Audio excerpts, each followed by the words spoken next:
Going on, everybody? Happy Women's History Month, and welcome to our first podcast special of Spark Conversations. I felt like we couldn't have our first episode without having some strong women on our first show to inspire women everywhere, letting them know that we don't just appreciate them just for 1 month, but it's all year around. I would like to give our guests, the chance to introduce themselves. Hi, everyone. My name is Rita Anthony Parker. I am a commercial associate with Exp Commercial. I'm also the founder and CEO of the Genesis Home, which is a business consultation firm. And I am the CEO of Spark 9 Spark Digital Division. My name is Natalie Perez. I am COO of Spark 9 and inventory manager. I come from a background in residential real estate, and I'm ready to kick ass in the cannabis industry. Nice to have you, Rita. Nice to have you too, Natalie. Women's History Month was not always Women's History Month. It actually started off as a local week. So I just wanted to get some insights on you guys. Like, how do you guys feel about that? And I think it's really interesting that it started off as a week, given the fact that Black History Month also started off as a week. At the same time. Another thing is when it comes to Women's History Month, it's really not just about women. It's what our role is in building a community. Because we're not just, women, but we, as Al pointed out, we've done a lot throughout history. We've done, a lot of the laws that we have, we attribute to women. A lot of infrastructure, businesses during war, women were working while men were at war. So I agree in the sense of I understand why the month is so important. I think for me, I feel like the month should have a little bit more understanding in the ripple effect women have. History can be a powerful tool to dismantle stereotypes. People always highlight the brave and heroic things that men have done to leave a legacy, but always brush past what women have done to impact this world, and I feel like we need to give more kudos, more, props to women, especially like you guys, because you guys are both owners of your own businesses. You know what I'm saying? Like there needs to be more light shed on that. So I wanted to ask you guys, because I definitely do have my favorites. Who are your top 3 most influential women? It could be anybody from like a family member to a celebrity, somebody at your job. Who are like the most 3 influential women in your life, or just a role model? I'll go first. So my top 3 are definitely Wanda James, Frida Kahlo, and my mom would be the 3rd woman. I think all 3 of these women embody like something in myself and things that I'm passionate about.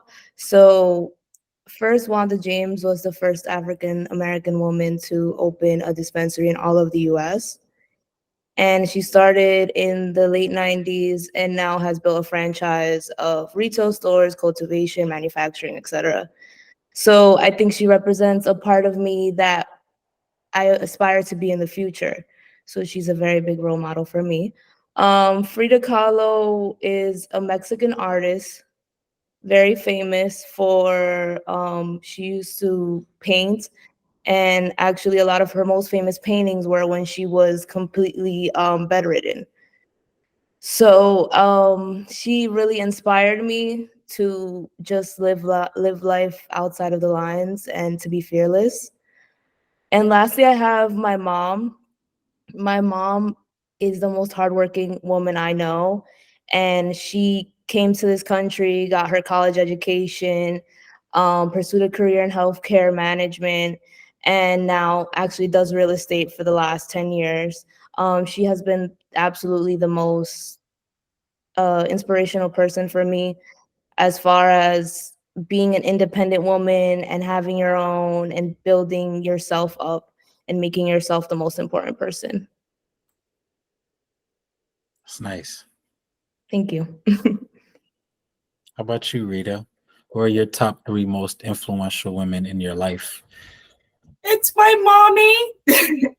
So it's also my mom, and for the exact same, a little bit of a similar reason. My mom actually taught me how to run a business and how to understand how business works. She is a prime example of how to build something out of nothing.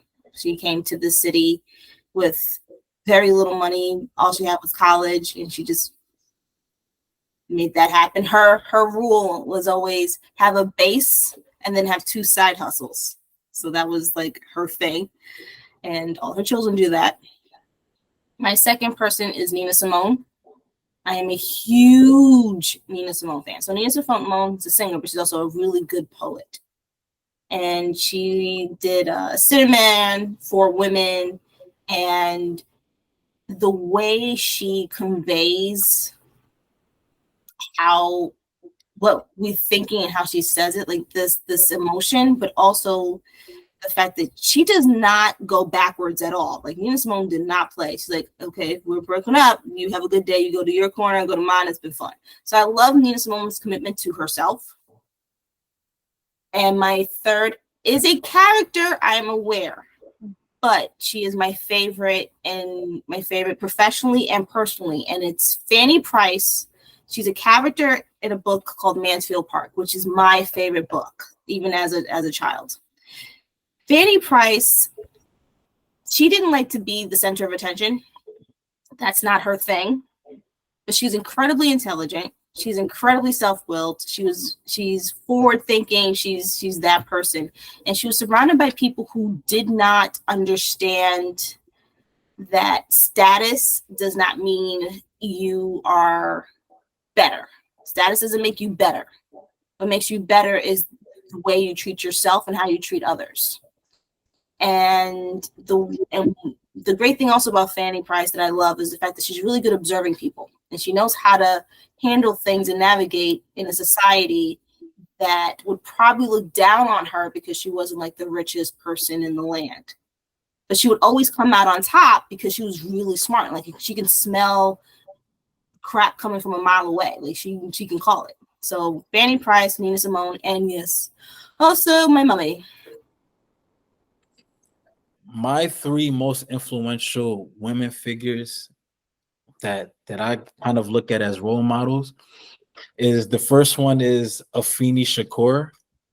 Now the reason why I brought her up, it's not because that's Tupac's mother. It's like I've actually did a little bit of research on her, and she was actually a very powerful, strong woman at the time.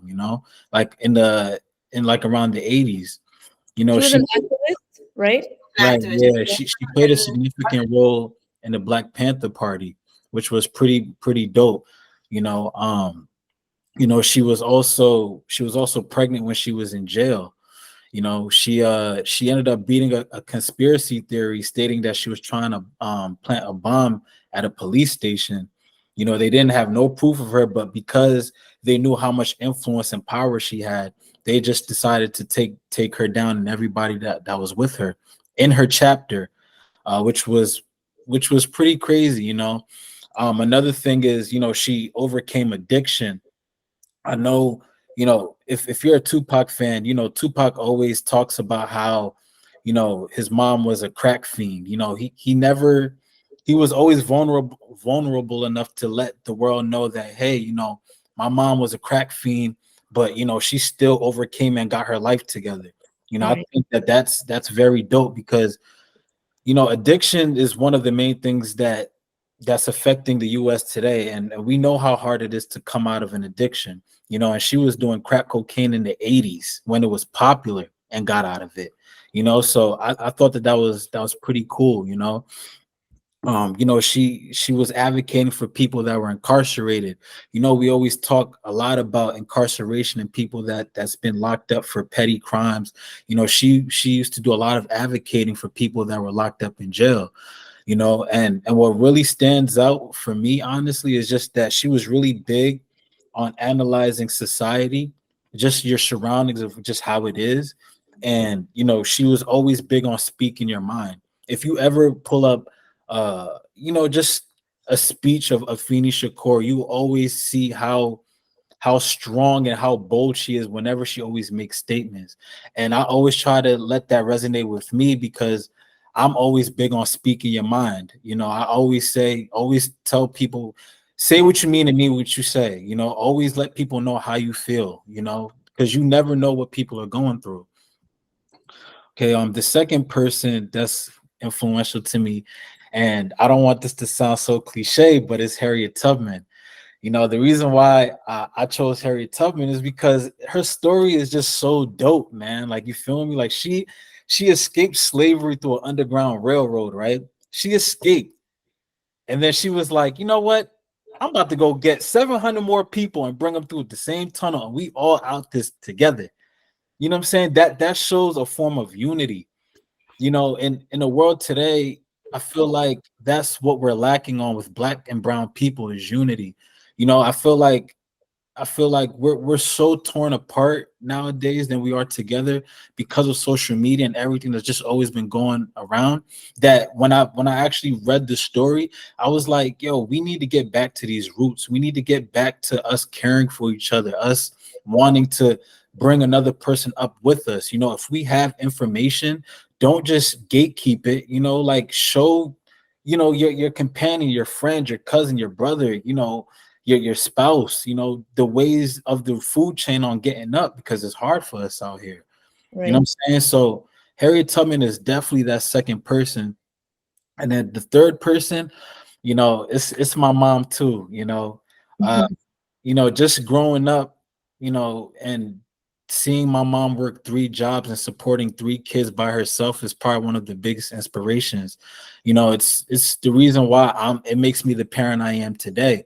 Me going so hard and never giving up and having that tenacity. People always tell me that, like, Al, you have crazy tenacity.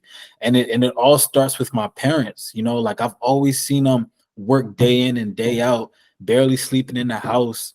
Me and my siblings having to take care of ourselves most of the time because they were trying to provide for us. They couldn't do both with, trying to be there for us every chance they get and trying to put food on the table, which is, that's one of the main reasons. How do you guys feel about women's rights? Like, do you feel like it's getting better or is it getting worse? I would say, I think it's getting a little, as of recent, I think that it's getting a little, it's not progressive anymore. It's starting to be where we're heading backwards. I say that because I'm very much pro-choice, and just using that as an example, it just goes like in Texas, you can no longer be pro-choice. So that takes away that takes away so much rights from women that people don't understand. Just women's bodies being under a constant surveillance and being told that we need to take these supplements so we don't have children and etc. But I think that not only that, but so many other things haven't progressed much. Women are constantly having to fight for their position, whether that be in a corporate level, whether that be on an entrepreneur level. We're always fighting. So I don't think that we don't have rights. I think that we have rights, of course. I just think that it's not about the rights, it's about how people perceive women more. It's more about if I was working in a corporate structure and my boss is a man, he's going to pay me less than the guy doing the same exact position as me, even though I'm more qualified and I probably do more work and I probably get my work done faster. So I think that it's a weird answer. It's like a yes and no answer, because there has been a lot of progress, but we've only got the right to vote. I think it hasn't even been that long. Rita, what is the exact year that we got the right to vote? Was it the 60s? So for you and I, it's the 60s. Right, exactly. So it sounds funny to say that, but for you and I, it's the 60s. But women got the right to vote in like the early 1900s. Yeah, but we didn't get the right to vote until the 60s. Yeah, so for me, the answer is there has been a lot of progress, and I'm happy that there's been a lot of the progress that there has been, but I do think as a society, there could be way more progress. There could be more celebration of women. There could be men like you, Al, that empower women and, stand behind them. I agree. And I'm going to add on to what Natalie said, because she's absolutely right about, I'm also pro-choice, but I'm pro-choice in the sense of, this is how I see it. Women's rights are people's rights. So if we're okay, you guys are okay. And how I see it is that if something happens to me and I have a partner, my partner can advocate for me and he can't advocate my wants. And the reason why things like equal pay, advocating for our positions and things like that, that impacts the men as well. Because if something, not just if something happens, but also how do we protect you guys if we don't have some form of an equal playing field? Another thing is, and I agree, this, it's not just, reproductive rights, it's not just monetary, but it's also just even the simple things you have to fight for. And it's not just, and you're learning that also in Hollywood, like age discrimination is a very real thing. Mm-hmm. So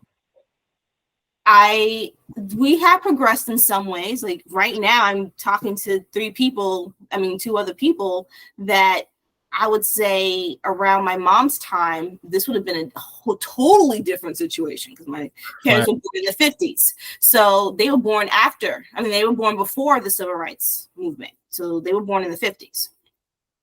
And now their daughter is like talking about equal pay and investment and cap rates and, startup industry.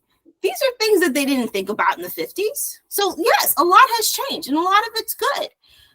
But it's the things that are crucial to that progression, which is why I really agree with Natalie. The things that are crucial to that progression, we were losing. Like in 2 generations, we lost our autonomy. And that's not okay for me or for men.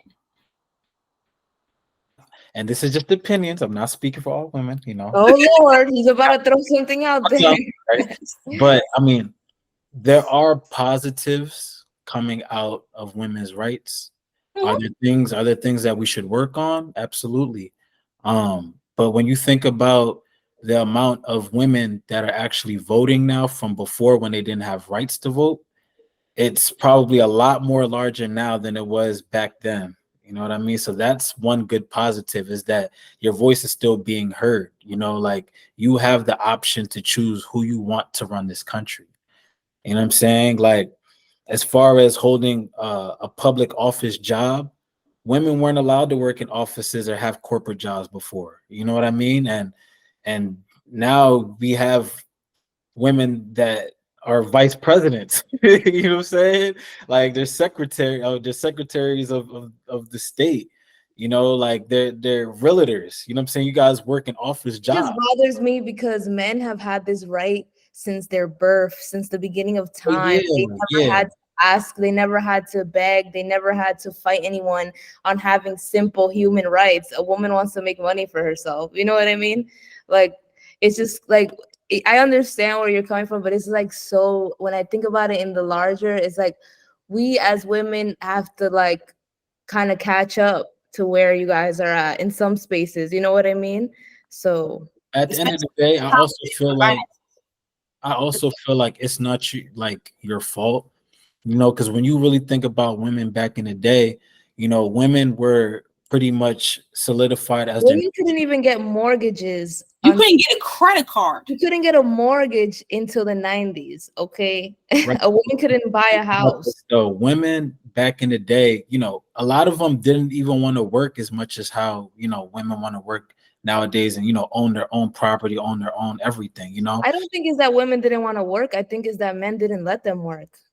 And I also think it's because they didn't see I think part of it's down to, and we discussed this in the beginning, that the fact that a lot of times when people make these laws, they're really a reflection of their own issues. So by depriving women of certain something really basic, like as you mentioned, getting a mortgage, buying something for their kids, getting a job, it doesn't sound like that it's like a sexist issue. It just also part of it is that there was an insecurity there, that I'm going to make it difficult for you because I know the minute you come up, even if it's by choice or how you want to do it, you're going to have something to say. You're going to want to make some changes. Right. So part of it, I really do think, and this is just my opinion, like everyone else, that a lot of it was a reflection of other people's issues and what was enabled and indoctrinated into our society,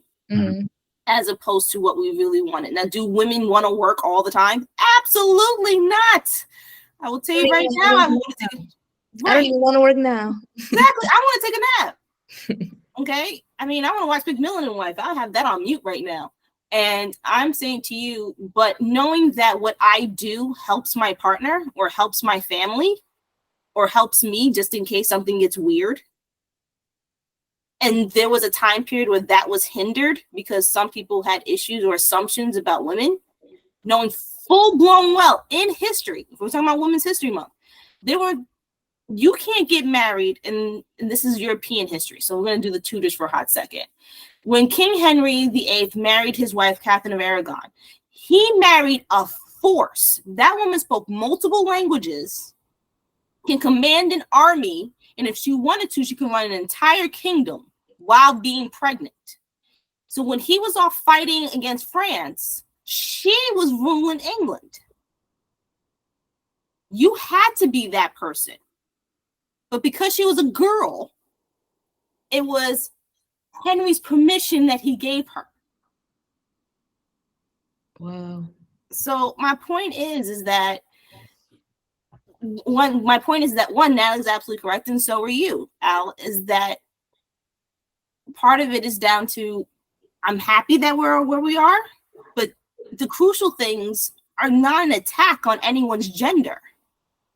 But if you just leave us alone and let us do our thing, we can be amazing. I really want to give Natalie a lot of credit because, as if people don't know this, I'm also new to the industry. I'm also a baby, I'm a toddler, I'm a little kid. But I have such a respect for Natalie because it's not easy navigating things on the fly. And then on top of that, wanting to get your hands dirty. Like the minute you said, this is what I want to do, let's make this happen. I appreciate the fact that you saw us and you understood how important your role is to the larger scheme of things. Mm-hmm.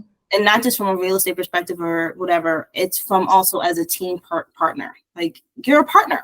Right. That's how I see you. So, and I agree with Al on that you would be number 4 because I don't think you guys are so sweet. I can't take it. I don't think the people on the ground get enough credit when it comes to building anything in forms of community, culture, industry. So I agree with Al. Shout out to Natalie.